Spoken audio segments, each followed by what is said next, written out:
Comment tu arrives justement à équilibrer cette vie professionnelle et cette vie privée? C'est-à-dire Organisation et organisation.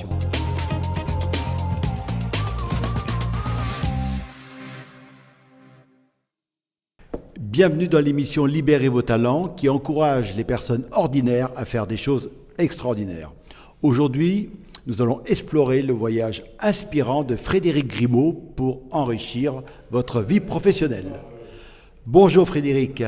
Bonjour Philbert, je suis ravi d'être là. Et moi aussi, et surtout on est dans un lieu agréable aux mines de Nantes. Oui. C'est un beau plateau. Je suis très content que tu sois là, surtout pour... tu nous racontes un peu ton voyage professionnel. Je sais qu'il est riche. Et qu'est-ce que tu veux savoir sur mon voyage professionnel? En fait, quels ont été les grands moments forts de ta vie professionnelle? Oui, alors moi je suis entrepreneur autodidacte. Oui. Ça te parle ça? Oui. Ça te parle? Ok, oui. Oui. Euh, Mais puisque quand je dis les moments forts, c'est parce que je sais que tu es une entreprise familiale. Oui. Est-ce que tu peux peut-être parler de ton entreprise familiale et puis... Oui, bien sûr.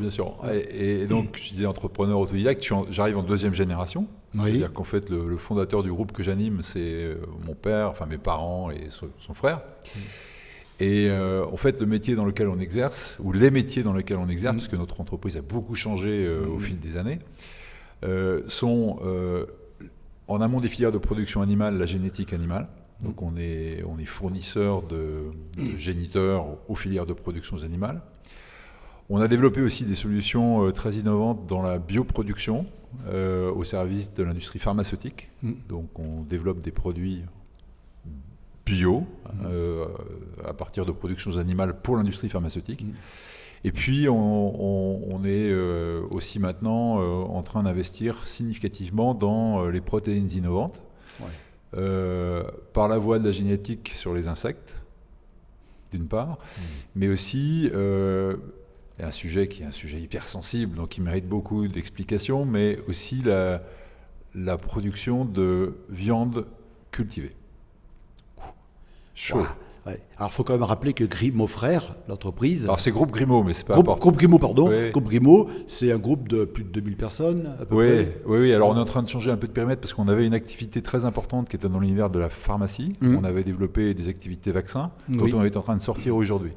Donc, aujourd'hui, si on prend le périmètre tel qu'il est, il a été beaucoup plus gros. Maintenant, il est plus...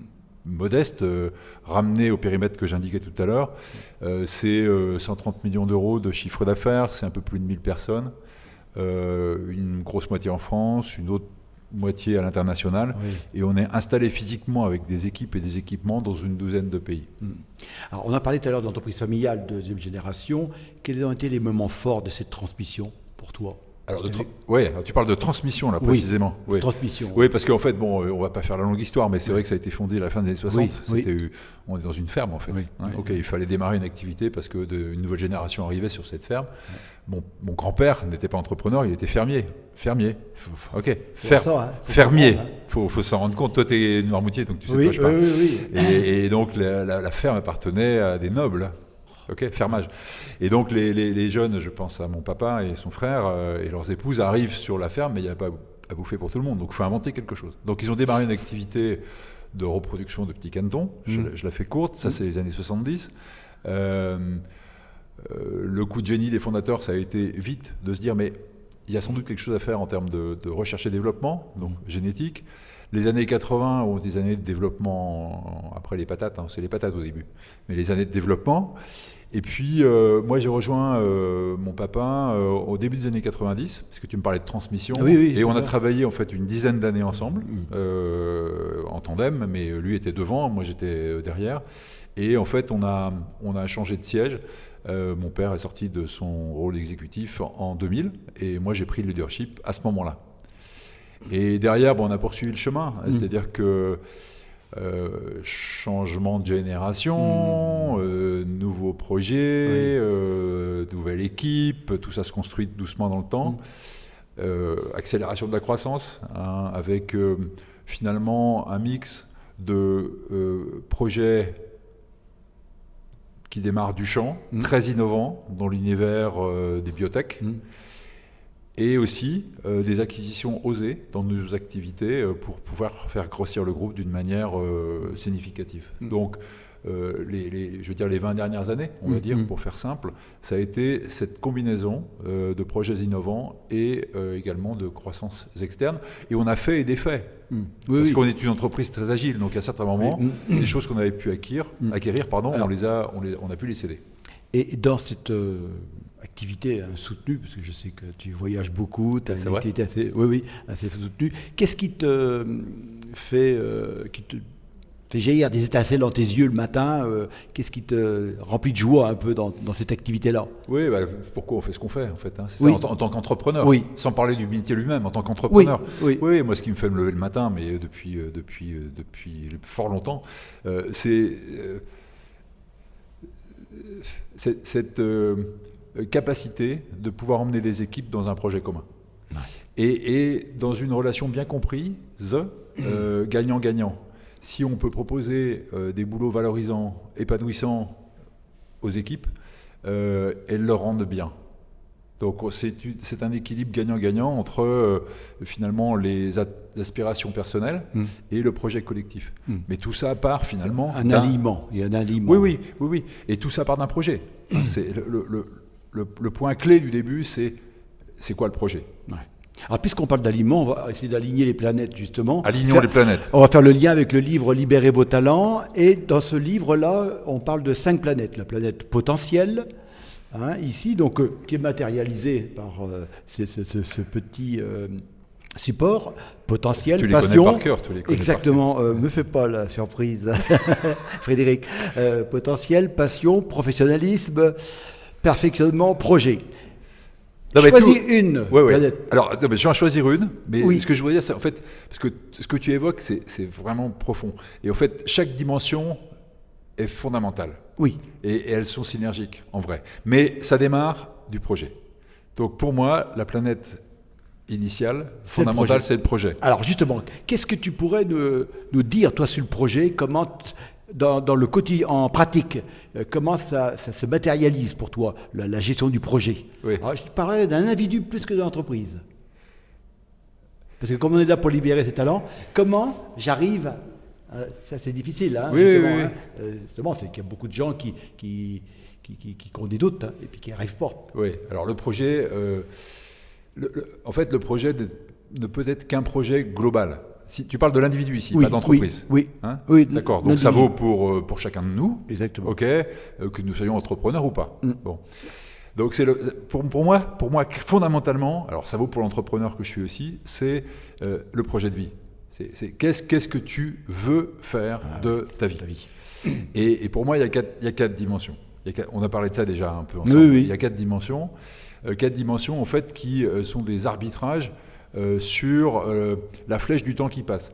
Le temps il passe à la même vitesse pour tous, mais on n'en fait pas tous le même usage. Et c'est pourtant 24 heures par jour, 7 jours par semaine, 365 jours par an. Et tu as redit quel pourcentage? Alors, attends, on y verra tout à l'heure. Non, mais cette flèche est vachement importante. Parce que c'est de dire finalement, ce temps qui nous est offert, qui est éphémère par définition, on essaie de le prolonger le plus possible, nonobstant comment on l'utilise pour le mieux.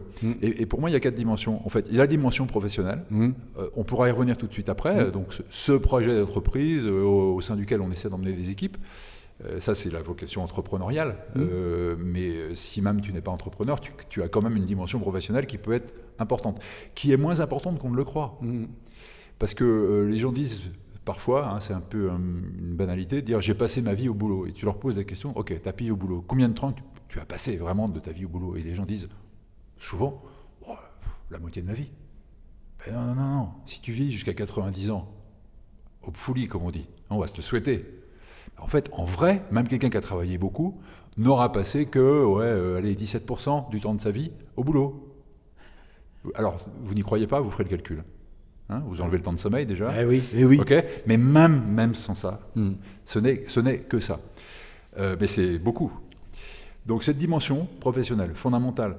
Il y a une deuxième dimension qui est la dimension, je l'appelais familiale, le noyau familial, pardon pour le terme, parce qu'il est peut-être à la crème, mais c'est la dimension amoureuse en fait. C'est mon noyau familial, mon conjoint, ma conjointe, mes enfants. Et ça, c'est aussi une partie fondamentale de cet équilibre qui demande du temps. qui demande de l'investissement. Donc j'ai mes 24 heures par jour, j'ai déjà le temps du boulot, mais aussi j'ai ce temps-là. Et puis il y a une troisième dimension qui est indépendamment de ce noyau familial, on va l'appeler comme ça, c'est la dimension sociale, autre. C'est l'association, c'est le club de sport, c'est la communauté, c'est mon environnement. Ouais. Oui, mais là aussi, si on veut être impliqué, il faut y passer du temps. Donc j'ai 24 heures, quel temps ou 7 jours par semaine, quel temps j'y consacre. Et puis il y a une quatrième dimension, qui est très très importante à mon avis, c'est le temps pour moi tout seul. Les trucs que je fais pour moi tout seul, je n'ai de compte à rendre à personne, ça me fait plaisir et je n'ai pas à me justifier.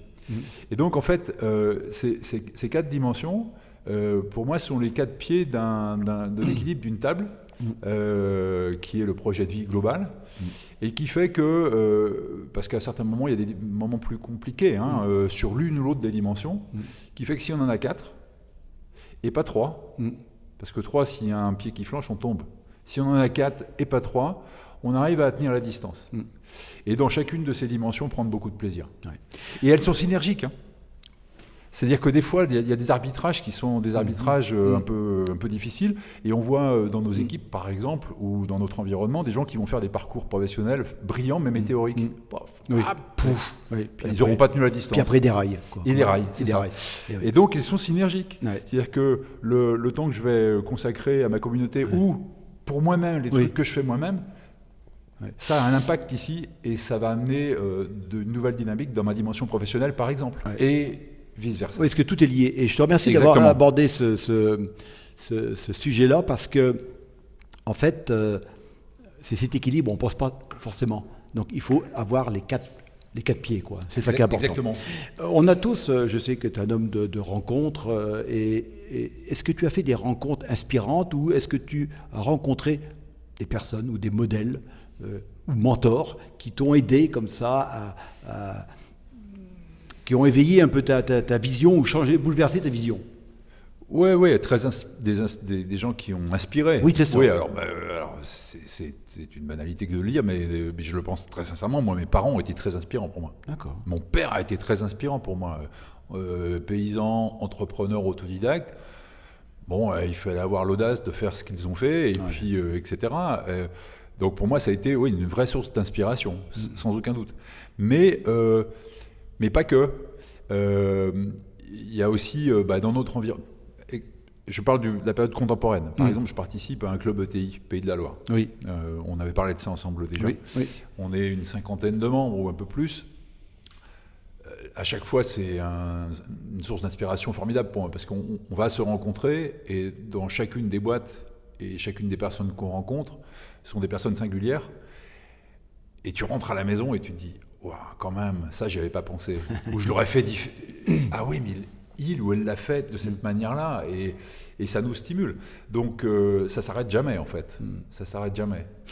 Comment tu arrives, je le redis encore, je sais que la semaine dernière tu étais aux États-Unis, je sais que tu voyages beaucoup parce que tu as dit la moitié en France, l'autre moitié allait en dehors de la France, donc ça nécessite beaucoup de voyages quand on est président. Comment tu arrives justement à équilibrer cette vie professionnelle et cette vie privée? Organisation. C'est-à-dire que... Mais est-ce que tu accordes des petits plaisirs? Mais beaucoup. Mais en fait tout est le quatrième pilier, quoi. En fait, mais non, mais le premier aussi est un plaisir. Bon, tiens, on n'est pas bien là tous les deux? Si. Voilà. D'ailleurs, on n'a même pas l'impression de travailler. Il faut peut-être qu'on sache qu'on est filmé. Non, mais j'ai un petit plaisir que je sais que tu as et puis que je voudrais que tu le dises quand même parce que... T'aimes écrire, on ne pourrait pas penser. Oui, alors ça fait partie du truc, mais mais pour répondre à la question quand même, parce que faut aller au bout de la réponse. Oui. C'est de dire, en fait, dans chacune dimension, aucune des dimensions vraiment n'est une corvée. Elles sont toutes intéressantes. Est-ce qu'elles sont faciles? Pas forcément. D'accord. Mais c'est d'essayer de prendre du plaisir dans l'ensemble de ces dimensions. Donc comment on tient la distance? On s'organise. Non mais vraiment. Du coup, ma femme me dit, mais t'as un syndrome de superactivité. Probablement. En fait, je supporte pas de perdre du temps à rien faire. Rien faire, c'est pas possible. Donc, il faut trouver des trucs à faire, mais c'est pas un problème. C'est pas un problème de trouver des trucs à faire. Donc, et puis après, dans cette notion de distance, tenir la distance, l'hygiène de vie compte beaucoup. C'est-à-dire qu'il faut garder du tonus. Et pour gagner du tonus, il faut s'entretenir et ça demande un peu de discipline. Mais c'est pas une peine, tu vois, parce que les gens disent, oh, voilà, ça doit être... Bon, tous les matins, moi, je me lève à 5h30 et je fais 1 heure de sport. Bon, et c'est pas un exploit, c'est un vrai choix. Et ça me permet, j'espère, 60%. J'ai 60%. Et c'est compris, quoi. À 60%. Tout le monde ne sait pas. Lisez donc le livre Clair de Terre et vous comprendrez pourquoi il dit 60%. Sur son échelle à lui, il y a 100%. Donc, si tu vis jusqu'à 100 ans, tu es à 100%. Enfin, à 0%, parce qu'à la fin... C'est objectif. Objectif 100% en bonne santé. Oui. Le jour d'après, on peut passer. Tu vois. On connaît ton âge maintenant. Voilà, c'est ça. Et donc, tu aimes écrire. Oui, j'aime écrire parce que j'aime partager, en fait. Oui. Voilà. Et comme je voyage beaucoup... Et c'est pour quand, le tome 2 ? J'ai pas assez de temps pour le moment, mais un jour reviendra. Je pense, sincèrement, lisez Clair de Terre. Moi, je l'ai lu. C'est passionnant. Hein. Merci. J'étais ébloui même. J'attends le 2e épisode. Alors, l'émission avance, hein, tu vois, très très vite. Si tu avais un petit conseil à donner, tu sais qu'aujourd'hui, il y a plein de gens qui sont en phase de questionnement, de reconversion dans les entreprises ou d'évolution, comment évoluer. 8 sur 10. Il y a plein de statistiques, peu importe, on sait que c'est plus que la moitié. 2 seulement vont faire le pas, peut-être pour y arriver. Si tu avais un bon conseil à donner pour aider ces gens-là à s'orienter ou se réorienter, quel serait ce conseil, quoi ? Premièrement, ayez des rêves. Ayez des rêves. Le projet. Des rêves. Le rêve. Avant le projet même, un rêve. Avant le rêve. Un rêve. Après, de ce rêve, qu'est-ce qu'on en fait en termes de projet ? Et ne vous départissez pas de votre optimisme. Les gens qui réussissent des trucs, qui font, les doueurs, comme disent les Américains, c'est les optimistes actifs. Hein, c'est pas les optimistes BA qui disent ça va arriver. Non, c'est les optimistes actifs. Et je suis... 100%, on dit que la chance sourit aux audacieux. Mais oui, mais c'est sûr. C'est toujours la question de opportunité menace. Oui. Et on parle de la même chose pourtant. Hein, d'aucuns vont voir l'opportunité face à une situation qui peut sembler menaçante à d'autres. Ouais. Et ceux qui vont transformer la situation en opportunité, c'est les optimistes actifs. Donc, ayez des rêves. Écrivez votre projet et ne perdez pas votre optimisme.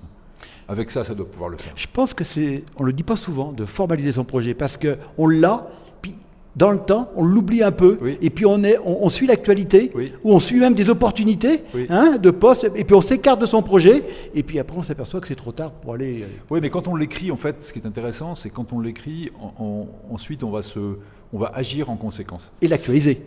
Oui, bien sûr, et on ne perd pas le cap. Ça veut pas dire qu'on va arriver à l'objectif. Si on n'y arrive pas, on sait quel est l'écart, mais en tout cas on en a un, et on n'est pas perdu au milieu du désert ou au milieu de l'océan. Et puis comme tu as dit, organiser et organiser. Oui, parce qu'il y a beaucoup de boulot quand même. Hein. C'est du boulot joyeux. Oui. Et si tu voulais... Bon, on essaie toujours de pas briser cette chaîne, tu vois, d'inspiration. Oui. On essaie de trouver une autre personne, faire un passage à relais. Est-ce que tu connais une personne qui mériterait de passer à cette émission, qui a quelque chose à partager ? Il y en a plein. Oui, mais si tu veux me citer 1 ou 2 personnes. Bon, alors j'essaie de citer une femme peut-être.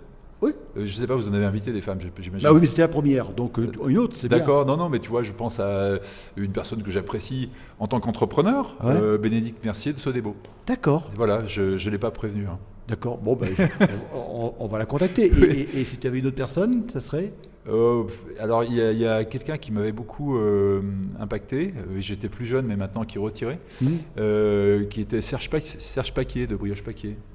Ah oui, je l'ai rencontré. Tu le connais ? Ouais, très bien, qui très inspirant. Vraiment impacté, inspiré.